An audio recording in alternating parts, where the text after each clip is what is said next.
आपको याद होगा कि जब रक्षा मंत्री राजनाथ सिंह एससीओ समिट के जो डिफेंस मिनिस्टर्स की मीटिंग हुई थी उसमें गए थे, तब उन्होंने चूंकि इस जॉइंट डिक्लेरेशन में जो कि डिफेंस रिलेटेड था तयालफर, उसमें कहीं पर भी पहलगाम आतंकी हमले का जिक्र नहीं किया गया था, टेररिज्म का जिक्र नहीं था, और इसलिए भारत ने इनकार कर दिया था कि भारत ऐसे किसी भी डिक्लेरेशन को साइन नहीं करेगा, उसके समर्थन में नहीं खड़ा होगा जिसमें आतंकवाद के खिलाफ बातें ना कही गई हो। ये भारत की अब एक कूटनीतिक सफलता आप कहेंगे एससीओ समिट में पहलगाम का आना?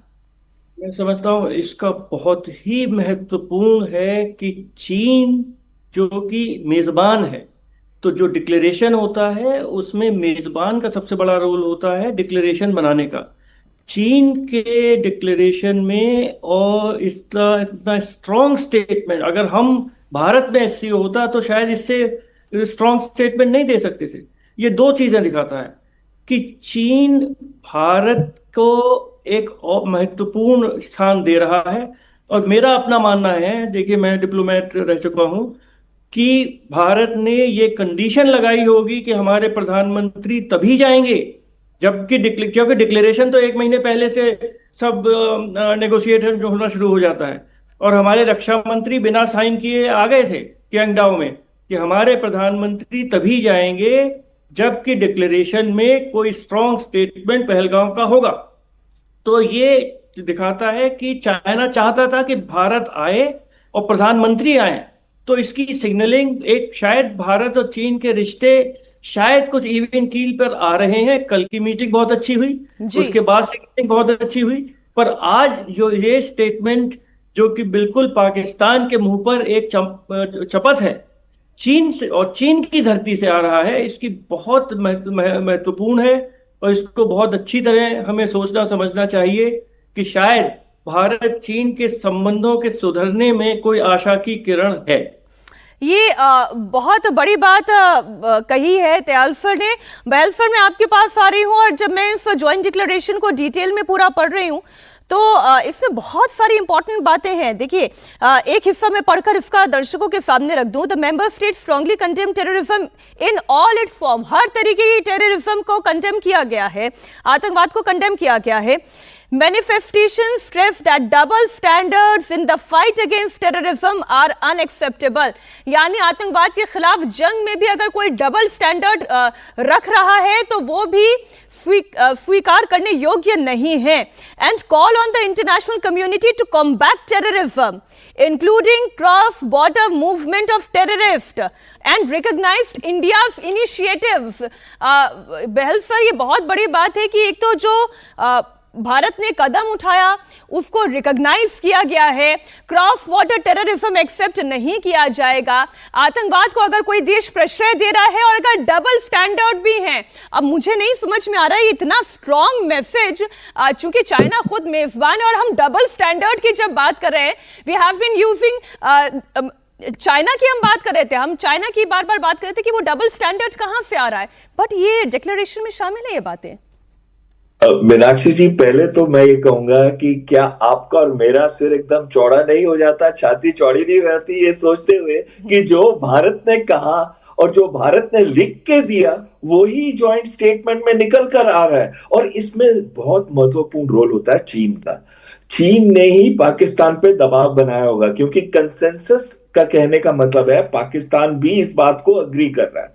अरे, जिसने स्पॉन्सर किया वो तो पाकिस्तान है, और जो उसको मदद कर रहा है वो तो चीन है। अगर दोनों ये स्टेटमेंट के अंदर साथ दे रहे हैं तो इसका मतलब हमारी बहुत बड़ी कूटनीति की जीत है। हमारे प्रधानमंत्री ने जिस हिसाब से इसको प्रेजेंट किया होगा और हमारी बॉटम लाइंस को बताया होगा, तो वो सेंसिटिविटी जो है, वो कंसर्न है, आज पूरे जो एससीओ है, जो 20 देश, इस बार सबसे बड़ा एससीओ का कंटिजेंट रहा है, 20 देश और 10 इंटरनेशनल ऑर्गेनाइजेशंस, तो सबके सब ने ये बात मानकर उसको अपना स्टैंप ऑफ अप्रूवल दे दिया है। दूसरी चीज जो बड़ी अहम आ जाती है कि पहलगाम को रिकॉग्नाइज करना। पिछली बारी तो बलूचिस्तान, जैसे आपने कहा था, बलूचिस्तान लिबरेशन आर्मी को एक टेररिस्ट की तरह देखा गया था, और अब तो अमेरिका ने भी उसको उनको टेररिस्ट कह दिया। लेकिन लेकिन इस बार पहलगांव की बात हुई है, इस बार बात हुई है ऑल फॉर्म्स ऑफ टेररिज्म की, और इस बार ये बात हुई है कि अगर आपको याद हो यूएन सिक्योरिटी काउंसिल में जो रेजोल्यूशन आया था, मैं क्यों कह रहा हूं ये वर्डिंग पूरे के पूरे भारत के हैं, वो इसलिए कह रहा हूं कि यूएन सिक्योरिटी काउंसिल का रेजोल्यूशन भी तो यही कह रहा था। वो ये कह रहा था कि perpetuators, organisers, supporters and financiers of terrorism will have to, the action will have to be taken, जी। उनके लिए जस्टिस की जाएगी। और ये चीज बहुत ही महत्वपूर्ण है, और कहीं ना कहीं बहुत ही अच्छा लगा ये देखकर कि जॉइंट स्टेटमेंट में भारत की सारी बातें मान ली गई हैं इस बार। अस्थाना सर, ये भारत की कूटनीतिक कामयाबी है कि जो बात हम कहलवाना चाह रहे थे एससीओ फोरम से, वो बात रिकॉग्नाइज्ड हो और एक साझा डिक्लेरेशन में वो बात सभी साथी सदस्य देश जो हैं उसे रिकॉग्नाइज करें। अब पाकिस्तान को भी मानना पड़ रहा है, चीन को भी मानना पड़ रहा है, अजरबैजान को भी मानना पड़ रहा है, तुर्की को भी मानना पड़ रहा है। बिल्कुल, ये एक बहुत बड़ी कूटनीतिक जीत भी कहा जा सकता है। और दूसरी चीज इसमें बाकी दोनों पैनलिस्ट ने ऑलरेडी काफी बता दिया है, मैं एक और चीज ऐड करना चाहूंगा इसमें कि ये इस चीज को भी दर्शाता है कि चीन काफी हद तक हमारी सेंसिटिविटीज को और हमारे इंटरेस्ट को एकोमोडेट करने की कोशिश कर रहा है, जो कि पहले देखा नहीं गया था। अभी इस स्टेटमेंट में जाहिर है कि चीन का बहुत बड़ा हाथ है, और कंसेंसस बनाने में उन्होंने कुछ ना कुछ दबाव पाकिस्तान पर भी डाला होगा और बाकी देशों पर भी डाला होगा कि ये स्टेटमेंट आएगा ही आएगा। और ये जैसा कि कूटनीति में मैंने पहले बताया था, पहले भी पिछली बार मैंने तो थोड़ी देर पहले मैंने यही बोला था कि ये हम पहले ही कम्युनिकेट कर चुके हैं जाने से पहले, और कि हमने ये बात करनी है और ये हमें जॉइंट स्टेटमेंट में चाहिए। तो ये चीजें ध्यान करते हुए चीन ने काफी एकोमोडेट किया है, और एक तरीके से ये नजर आ रहा है कि चीन भी अभी कुछ हद तक हमारी सेंसिटिविटीज को एक अच्छी तवज्जो दे रहा है, और उस लिहाज से ये एक अच्छा संकेत जाता है भारत और चीन के संबंधों में। और इससे कुछ थोड़ा सा टेंशन पाकिस्तान को भी, थोड़ा सा डिटरेंस मिलेगा, थोड़ा सा डर लगेगा, क्योंकि अब उनको ये नजर आ रहा है कि इस चीज की निंदा एक एससीओ जैसे प्लेटफॉर्म पर अगर होती है, और उनका तो वर्चस्व भी नहीं है, वो तो एक तरीके से कठपुतली की तरह काम करते हैं, तो जो उनका स्पॉन्सर है, बड़ा स्पॉन्सर है, अगर वही इस भारत की बात मानता है और इस हद तक मानता है, तो जाहिर है कि सुधरने का वक्त आ गया है। तो ये एक बड़ा स्टेटमेंट है दोनों की तरफ, पाकिस्तान की तरफ भी और भारत और चीन के संबंधों के लिए भी। ये मैं इसको एक पॉजिटिव स्टेप मानता हूं। मैं भारत और चीन के संबंधों पर ही लेके आती हूँ त्याल सर, ये भारत और चीन के संबंधों के लिए ये जॉइंट डिक्लेरेशन कितना इंपॉर्टेंट रहा। और आप कह रहे हैं कि चूंकि मेजबान देश की ही भूमिका सबसे बड़ी होती है और चीन ने अपनी भूमिका बड़े बेहतरीन तरीके से निभाई है। वो जो दोनों देशों के रिश्तों के बीच में जो बेबी स्टेप्स लिए जा रहे थे, ऐसा लग रहा है कि एक बहुत बड़ा कदम चीन ये चाहता है कि भारत विश्वास करे चीन के ऊपर।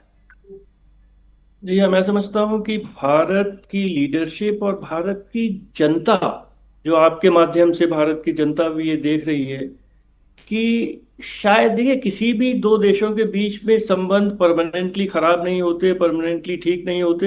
हर देश अपने नेशनल इंटरेस्ट को पुश करता है। चीन इस समय चाहता है कि दुनिया में वो अमेरिका के साथ साथ दुनिया का लीडर बने, ग्लोबल साउथ का लीडर बने। और उसे शायद ये समझ में आ गया है कि अगर ग्लोबल साउथ को साथ चलना है तो भारत का भी एक स्थान है और भारत को साथ लेके चलने की आवश्यकता है। पाकिस्तान उसमें कहीं भी नहीं है, कहीं भी नहीं है पाकिस्तान। किसी भी देश के विकास नीति में, फ्यूचर के पर्सपेक्टिव में या किसी भी तरह से देखें, पाकिस्तान कहीं नहीं है। तो अगर हमेशा हम लोग ये डिस्कस करते हैं कि चाइना भारत का क्या स्थान देखता है इंडो पैसिफिक में या विश्व में, क्या भारत को हमेशा एक, जैसे कहा जाता है, हायरार्किकल रिलेशनशिप चाइना चाहता है कि केवल अमेरिका उसके बराबर है, बाकी जो भी देश है उसके नीचे है, वो भारत कभी एक्सेप्ट नहीं करेगा।